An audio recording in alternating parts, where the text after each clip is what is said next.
good morning. It is here at 9:16 a.m. Central Time here on Wednesday, May 8th. It appears we do have a quorum, so I do call this ad hoc committee meeting of the Industrial Development Board to order. Moving on to item number 2, public comment period. The Industrial Development Board holds a designated comment period at each meeting. Members of the public in attendance may provide comments to the board or its committees during such designated time. Members of the public are allotted 2 minutes for public comment. No advance registration is required. Is there anyone here from the public wishing to speak today?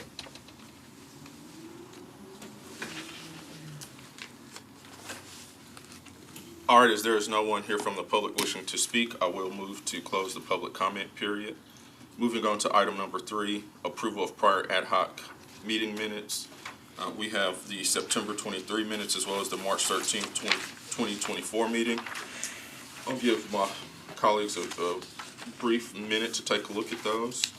And again, at last month's meeting in March, I do want to thank Jamari for providing us with some statistics, updated information, and in the trends that the Mayor's Office of Economic Development is seeing, especially with workforce and income. Look forward to getting into that more in depth at a later meeting for sure. And then also certainly we'll plan to have Dr. Isaac Aday speak to us as well here at a future meeting and really focus on small business as well. All right, so with that, I'll entertain a motion. I would suggest if you make the motion, you could make it for both meeting minutes. I'll make a motion to both meeting minutes. Second. All right, so we have a motion to approve both meeting minutes, and then we have a proper second by Board Member Channel. Any discussion? And point of clarification, I typically don't vote. Do I need to vote today? I mean, as long as they vote, that's fine. Oh, okay. So if you want to recuse yourself, that's fine. Okay, for sure. I'll recuse myself. All those in favor say aye. Aye. Any opposed? All right, thank you. Motion carried. All right, moving on to the next item on the agenda, I want to give this gentleman as much time as possible. We have Ron Thompson, Vice President, Housing and Economic Development, Director, RED Academy, that's the Real Estate and Development Academy, Urban League of Middle Tennessee. Ron, thank you so much for taking the time to be here. For those of you who were not on the board then, Ron came, it's about 2.5 years ago, and spoke to us. And obviously for this board, one of the items that we've been very intentional about is housing. We've got some great housing projects here over this year have come before us, and then certainly small business is one that this board has talked a lot about. And this board several years ago approved an economic incentive for Amazon. They have not come back before us yet to start their clock, but Amazon helped to fund this RED Development Academy. So I want to talk with you, wanted you to come talk to us about it, give us a brief overview, and certainly thought this was the perfect time as well because you've had the first class, a 2-year program that's graduated, and you've got the second cohort, and certainly you want to think about ways that maybe this board can support those small business developers that are focused also on affordable housing. So I'll turn it over to you. Thank you all for having me. I appreciate it. Good morning. Do I need to stand up? I feel like this. Oh, you fine. Okay. We all right here. All right. Well, good morning. Thank you. Oh, yeah, good. Do you want to sit at the table? Oh, you can. If you that way you're on Okay. camera. All right. Yeah. I can. We'll do. Make sure we give you all some leg I room. can Scoot turn over this way some. now. Board member, right? Give this man some leg room. Yeah, come on over here. There you go. Thank you. Appreciate it. Well, good morning. Thank you all for having me. Ron Thompson, where I serve as the Vice President of Housing and Economic Development for the Urban League of Middle Tennessee. And then I also get to wear the hat of Executive Director for RED Academy. RED Academy stands for Real Estate Developers Academy. It is a program of the Urban League of Middle Tennessee focused on increasing more BIPOC developers with a focus on affordable housing, as powered by Amazon. This journey, as Nigel spoke to, started about 2.5 years ago. Amazon understood their investment into Nashville, Davidson County, wanted to look at affordable housing and affecting affordable housing, but even more so on the equity side. Who's actually developing and who's participating in the development of affordable housing in these neighborhoods? So ensued a proposal, Urban League submitted something back to Amazon. They agreed, thought it was a great idea, and embarked what we did over 2.5 years, where we took emerging developers of color, help them scale up with a focus on affordable housing by way of training, mentorship, and then there's some pre-development capital that we can then deploy back into the projects that they're working on. It was a journey that we all kind of learned and grew together, so we're super excited about the fellows who just graduated in December of '23. We just started our next cohort of 12 individuals at the beginning of April. So we're early into this 20-month journey. Of the class and of the curriculum, we focus on 5 key areas, which are business, law and policy, finance, construction, and sustainability. We try to use some of the experts that are already here in Davidson County so that we are not having to pull from resources all over the world, because we want to make it centric to Nashville. So we are looking at experts that can come and help and pour in and just share a little bit of the knowledge with those BIPOC developers. Our last class that we graduated 4 women, 8 men. This next class, we didn't have as much diversity as I would have liked, but we do have some dynamic individuals going through the class now, and super excited about what they're going to produce and put in the pipeline as it relates to affordable housing. The scale ranges from individuals who are super focused on single-family home ownership, single-family rental, multifamily, mixed income, mixed use, so the scale's kind of all over. The missing middle piece, no 1-2 person is looking at, only doing apartment complexes, because, we need all the different project types and tools in the toolbox in order to make affordable housing work here in Davidson County. So I'm super excited. The program now going into this next year, we're looking at being strategic about making sure that the fellows have all the support systems wrapped around them. That first class was brand new. And so, we were all kind of learning together. I tell them, help me, help you, help me. So we all kind of are working together to kind of push that boulder up the hill and make great impact. So I will stop right there and see if there's any questions for me. Well, I just want to, start on this side. Sure. Commend the Red Y'all, Academy. I'm letting you go first today. Oh, I want you to. Yes, there's nobody else here. I can go first, right? Okay, all right. Sorry. You know me. But I just want to commend the Red Academy on doing such a great job. And our organization is actually working with one of your graduates. We got 155 unit development, and so we're getting that shovel ready. So it's working out perfect for us. Having that addition onto our team is really made a difference. Awesome. In getting our project out there.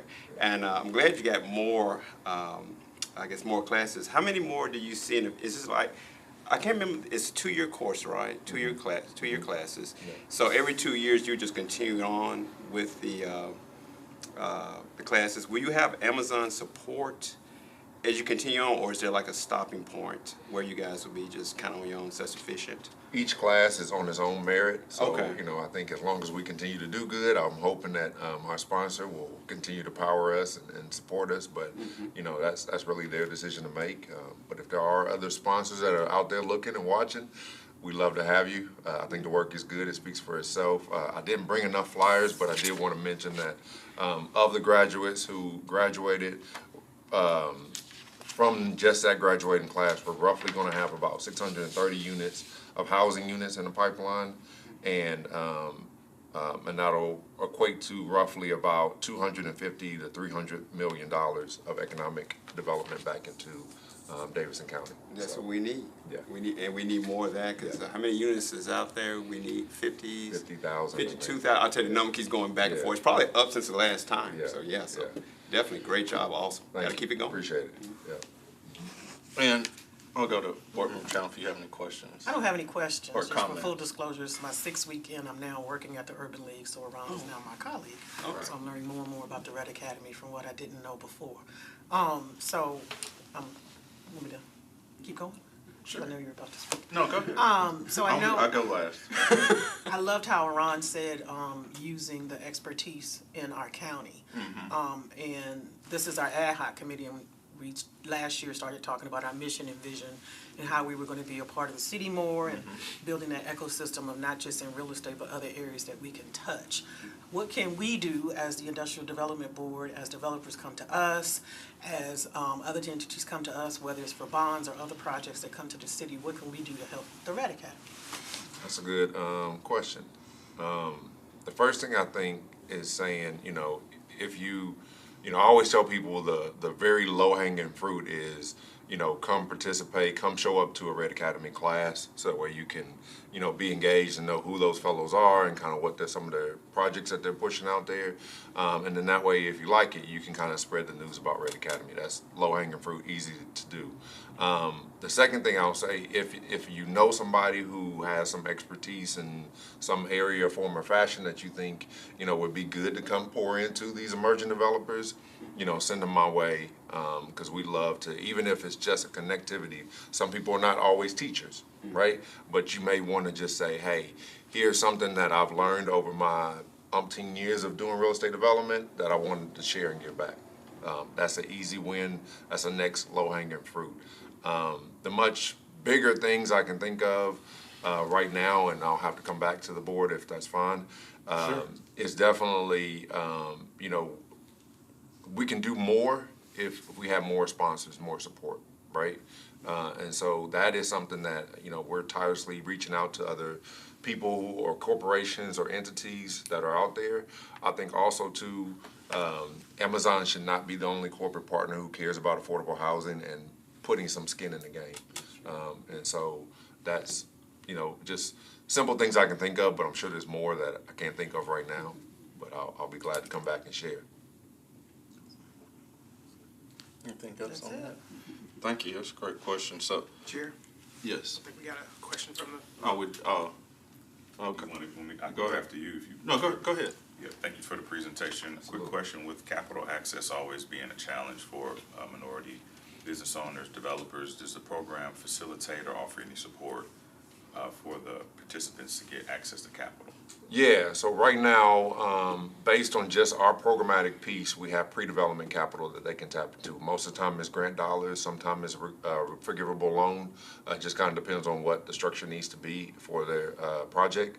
And that's just based on ours. What we've also found is there are a couple of corporate partners that are looking at ways to inject. We haven't had it yet for the graduates, so hopefully we can get it implemented in this next cohort. Sorry, cohort number one. It just is what it is, right? It was brand new. So, but hopefully for this next cohort, we can get more of those partners back in to look at ways to help support them with capital. That will be either technical assistance or even in on things such as fees. When you're going to the state and doing a LIHTC deal, just the sheer fee alone could be $300,000, $500,000. And you have everything that you need, but that $5K is hard to get and cover. And that's just in the fee. And once you get that, you got everything else you need. You're covered. But so we try to balance that in all the other grant dollars that at least gets them to that point. So if we can find other supporters and sponsors, that'd be wonderful. I have a quick question. Mark, can you mention your organization? Yes. And how did you find the graduate? Was it through the Red Academy? Or Yeah, actually it was through the Red Academy. We were discussing, I think in the very inception you was there, Ron, I can't remember. But because we were trying to figure out how to do this large project, and we need the experience to be able to get it done. And so we needed a lead developer on the project to make it happen. So that's kind of how we got involved and learned that he was through going through the academy, and so everything just kind of went through that process. Yeah. This is 155 Yeah, the one in units, Antioch, all yes. affordable. Yeah, all affordable. Yeah, it's going to be a mixture of rental and home ownership. Okay, Yeah, so mostly home ownership. Yes. awesome. And you went to the Red Academy at looking for a develop or?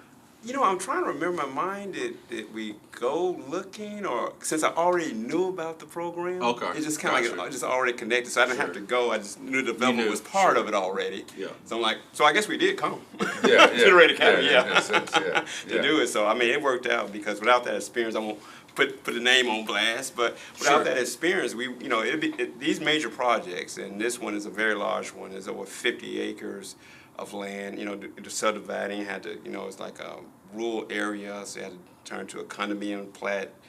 It's like a condo development. So it's a lot of things had to do with SP, the whole 9 yards. And it takes a lot of time. These projects takes years before you can get them to, before you start show ready. Yeah.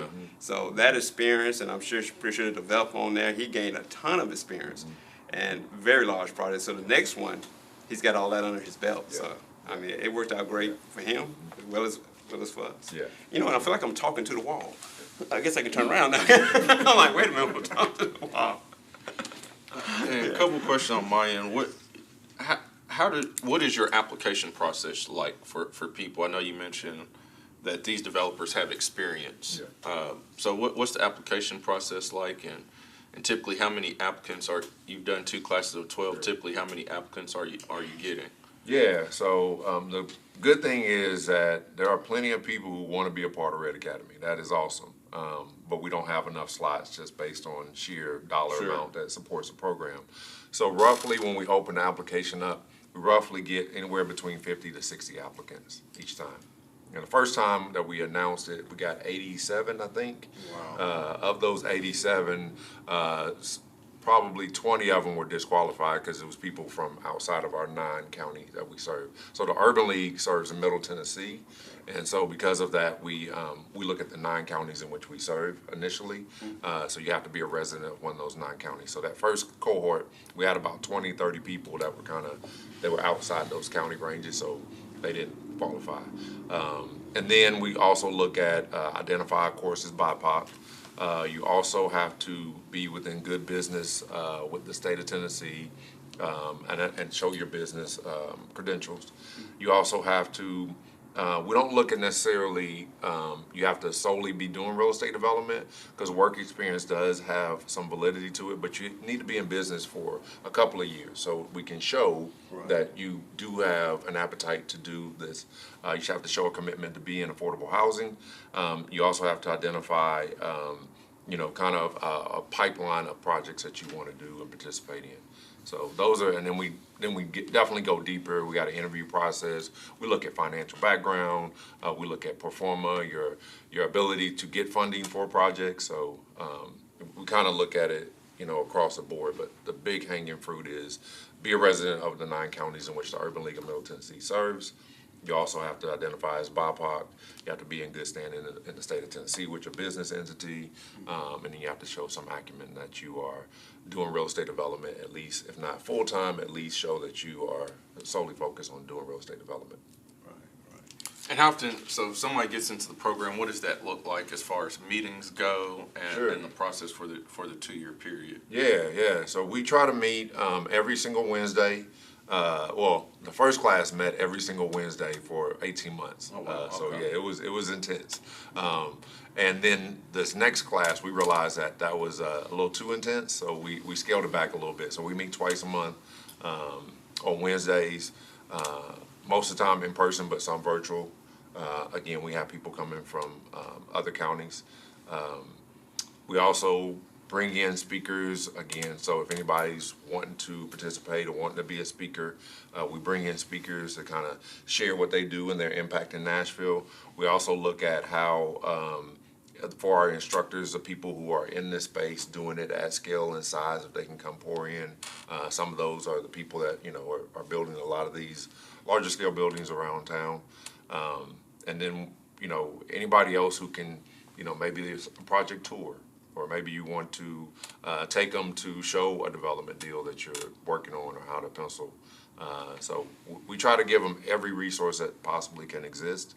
We also tell them to, if but for, right? So if you have been doing this, you've been doing fix and flips, 1s and 2s, small duplexes and quadplexes, if but for, you can't have access to capital. If but for you didn't have a mentor, if but for you didn't have access to that knowledge, if we were able to remove any of those barriers and give all that back to you, if but for could you go do 150 units, 240 units, whatever it may be. So we're intentional. We're trying to really make the needle move as it relates to affordable housing here in Davidson County, because a lot of people that we serve at the Urban League, affordable housing is the only housing that they can attain. So we're intentional and hopefully our graduates, once they get through the process, as well as while they're going through the process, can continue to just churn out, more of those units, and really help, our need here in Davidson County. And you mentioned something, actually you covered it, because I was gonna ask the question about, different levels of developers. They start out small doing infill projects, and they wanna graduate to doing, large projects, multifamily. And do you have, or thinking of having a specific classes that address the LIHTC, the 4%, 8% tax credit deals? Because I know that gets very complicated as to how that even works. And then they got something now, it's a new term. I went to a class where they're put them together. 20, yes. I'm like, okay, I was already confused. Now it's like, now I'm double confused. Yeah. So especially in this market of being able to get different capital to get these projects off the ground. So I guess I can see it ever expanding, as far as knowledge. But are you going to eventually just like set up specific classes for those graduates to maybe come back, or those that's in class to do just learn specifically, and then put them in touch with different developers that might need them on a project? That's a good idea. I never thought about, because two things. One is, I meant to say this too, like, this is an accelerated class, so think of it as having a small business having a 5-year business plan and trying to make all that happen in 20 months, right? So it's an accelerator. So so not to tell anybody who woke up yesterday and said, I always want to do real estate development. Let me go try Red Academy. This is not the class for you, not yet. Right. So it's never a no, it's just a not yet. Right. Correct. We need you to get some more experience. Because this is an accelerator, things in terms like LIHTC, like TIF, like CDBG, like new market tax credits, they can't be unfamiliar with you. You may not understand all the levers and what you need to pull, but that's where Red Academy comes in. And that's where we can help kind of get you over that hump, so that when you have a project that could be 240 units at the corner of Gallatin Pike, right now you actually know which resource makes sense for you to do a mixed income project at that site, right? So these are the things that we want to make sure that the fellows get. So to your point about, we will have that in the class, but I hadn't really thought about having something specifically for graduates or others who are looking to then, make sure they get a better understanding of 20 and 4% and 9%. Right. I haven't really thought about that idea, so I'll put that in my thinking cap. No problem. Yeah, Yeah. I'm thinking future, so I know Yeah. you got a lot on your plate right now, Yeah, but yeah. that's great. Okay, Yeah. all right.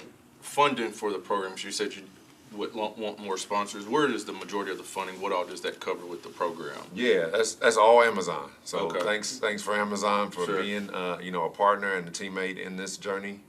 Knowing that the Urban League, as great as we are, we're not really built to do programmatically. We have programs, but we're not really teachers and instructors, right? So it takes something in order for them to have classes and instructors come and teach, and facilities in order to do it in, books that they need to have, these program tours that we go to. We also have membership to, there's a conference in town today about the National Multifamily Housing Council, which is a national of all the big multifamily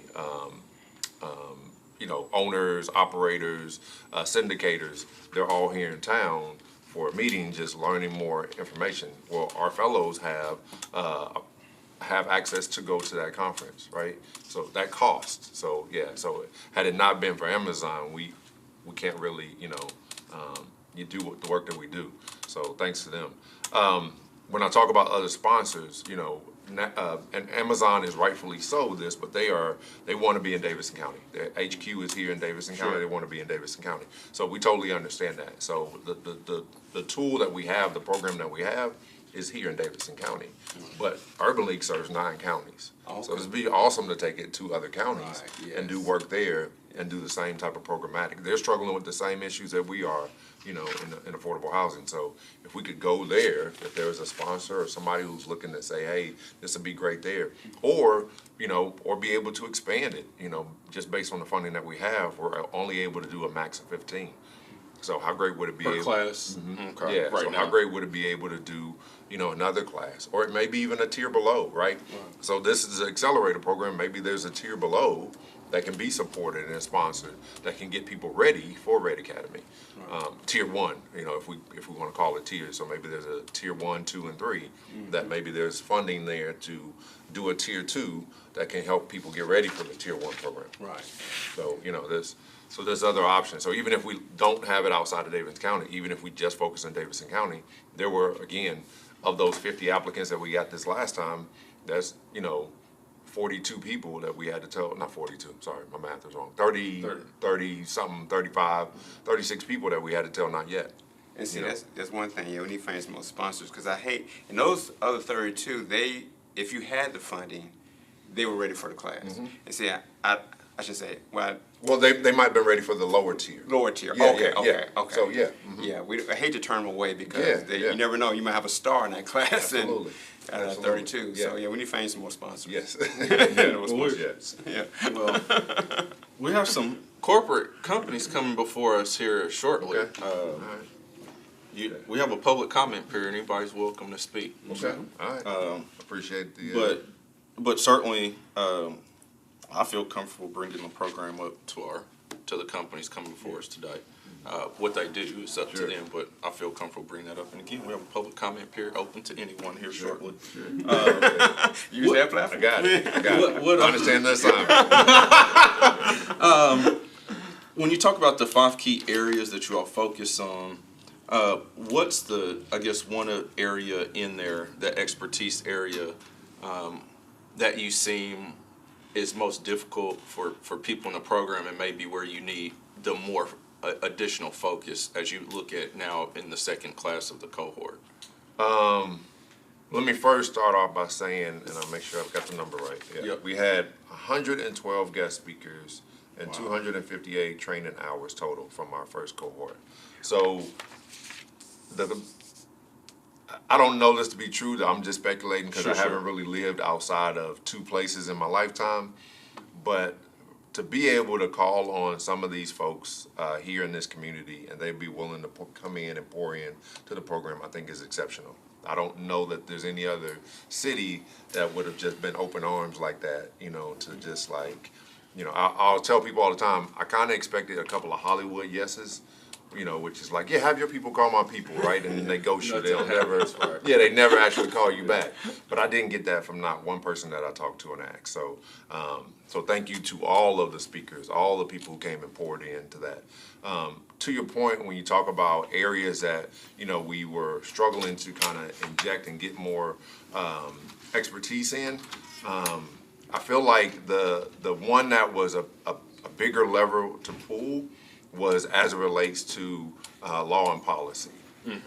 Because I think, understanding the policy piece for a lot of the developers is, there's a nuance that I think unless you're in it all day, it's hard to really grab and understand all that. And so I think for them, any more time you can have somebody who's able to come and speak to the big stuff, right? You still got to read the policy. You still have to dive a little bit deeper into it. But anytime you can have somebody come and speak to that in more detail, I think it's always good. And just a recap of something that just happened, like at session, a couple of weeks ago. That was amazing, right? So to have somebody to be able to come in and speak to that, what that means for them. Also to think about, any policy that's getting put in front of council, what does that actually mean for what you're trying to do as it relates to housing and housing affordability? So anytime we can have somebody in those lanes, I think is important, because I always tell every single one of them, like, the first thing you got to do, period, just as a small business in general, like, you have to be engaged. Right. Like, you can't not come to a council meeting. I don't care if you don't have to say nothing, just come. You need to be present. They need to see who you are, they need to know who you are, and you need to know what's going on. That's right? Go to your community meetings, show up at the IDB or, whatever, get involved some way, shape, form, and how. So that's the first thing I tell them all the time. And then once you get involved, then start finding those things that really you're going to be passionate about. If it's zoning, if it's, bonds and tax increment, if it's ADUs, whatever it may be, find something that you become passionate about and just be present at those and be willing to then ask the questions that you don't know and be a part of. So law and policy, I think, is one of those things that if I had to think of one that I think is important for for anybody, any small business, period. It doesn't matter if you're doing real estate or not, I think is important. Absolutely, and really appreciate you coming, and I mentioned this to the board last year that, certainly for us, this goes into to not all we do because, but this is certainly, this is economic development and and you talked about, I think you said 250 to 300 million economic development. And then also it's affordable housing, workforce housing, which we need. We know what the housing market's been like here. So what I'd like to do the last couple of minutes that we have, 10 minutes or so, while we have you too, is really, the goal of this is not for you to leave and things go on. It's maybe how can we as a board, because, this is something that's very important, I would say, overall as the board. What kind of ways can we work together moving forward? And just listening to you off the top of my head, and I don't want to volunteer, Jamari or Dr. Day, but I'd be willing. Obviously, we have board member Channel, who's also at the Urban League. I mean, if you think it would be beneficial, maybe we could have the Metro team come and talk about some of the tools that we have, that we've utilized to share with your colleagues. If that would work. I know that we've also developed a relationship with we've got an affordable housing developer that's come before us. They're a national affordable housing developer. I think I've spoken with them in the past about your program. I think they'd certainly be willing to come talk to the group, and they're doing some stuff in Nashville, but nationally as well, if that would help. And then specifically, as I'm kind of just thinking about tools that we've used recently, we've got a housing project that's coming before us today for the board to potentially vote. And this year, we've done several bond projects. Obviously, when you talk about financing as well, and obviously we have the ability to do tax exempt status. So I think that's just off the top of my head, that's something that maybe, if we're talking with not only your current, the current graduates who have graduated, but certainly the future ones, like that's a tool in their toolbox that they could potentially come to this board for. And we want them to know about that. So, Sure. Yeah. No, those are great tools, absolutely. Okay. I'd love to be able to have somebody with Metro, and also be intentional about trying to make sure that the fellows know about the IDB board meeting so that they can participate either virtual or in person, so that they can have, get the feedback and also, I represent them, but, at the end of the day, I'm not a developer. Sure. So, I want to make sure that I continue to put them out front. But also share the good news about the program and what we're doing. So, yeah, absolutely want to make sure that they know about those tools that both Metro has, IDB has, and any other tools that make sense for them to tap into. Yeah, and we've done some TIF deals as well, for redevelopment to help with infrastructure. So, with projects where where there's substantial amount of infrastructure, public infrastructure that needs to be done, that could be another item in our toolbox. And then with any types of grants, we've also had conversations about small business, just in general grants. And we'll have Dr. Ade speak to this board also again in the near future. But with any type of if this board came up with some sort of grant process, and I'm just throwing numbers out. Sure. $10,000 or $15,000, just a grant. If it was a qualified project or something like that, that could be used to cover costs. How do you think that would go over? How do you think that would be received? Those are extremely impactful for a small business, and most real estate development companies, even when you think about the big ones, they still qualify as small businesses. So these are micro businesses almost, right? Because they're one man, maybe 1.5 man shops, where it might be a husband and a wife team or a wife and a partner. So like those things are, extremely, extremely impactful for small business owners, and especially those who are, whether it's engaging with the community, or I talked about some of those fees that don't technically apply for pre-development capital that are huge. And so they're doing those off of loans or, Sure. High market, residuals, or they're pulling out their own pocket, with the intent that this project's going to pull through, and they got 8-9 months to kind of finish everything done, and so they can get the money back. And so that's impactful to be able to have a grant that can help pay for again, I go back to the but-fors. All these situations typically end in the but-for. If but-for, they didn't have this, they could do the project, And so, access to capital is definitely key. So grant dollars make a world of difference to a small business. And a lot of times too, and this is probably not, unbeknownst to anybody in this room, but a lot of times those small businesses patronize other small businesses, right? So it's a cyclical thing. It helps kind of feed the system and the animal of economic development, because it's not just touching that business where, well, they just did that. Well, no, they had to hire somebody who was a small business to do whatever it was. I don't care if it's bookkeeping or CPA services or whatever. It's somebody that they've been working with, and they can't ever get to that next level because they just didn't have that additional dollars right then, but for, so they can move forward. I was just thinking when you was talking about, Board Chair, about the grants. One of the things that small businesses don't have access to is good legal representation. So when you go to a larger firm that understands how to put these deals together, partnerships, tax credits, you don't have to come in with a retainer. And then, it's pretty sizable.